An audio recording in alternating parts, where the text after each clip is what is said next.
બહુ જાજા કિલોમીટર કાપીને બનાસકાંઠા આવ્યો છું એટલે વાત સાંભળજો, પછી તમને ગમે ગીતો છંદો બધી વાતો અહીંથી કરીશ, પણ થોડોક ઇતિહાસ જેના સાનિધ્યમાં હું તમે બેઠા છી, જેના એક જબરજસ્ત મંદિરના નેજા નીચે હું તમે બેઠા છી,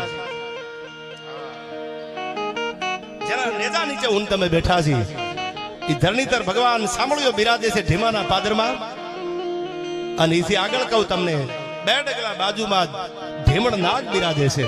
આજ પણ જેનું શિખરબંધ મંદિર આપને જેની ધજાયું આપે ફડાકા મારે છે.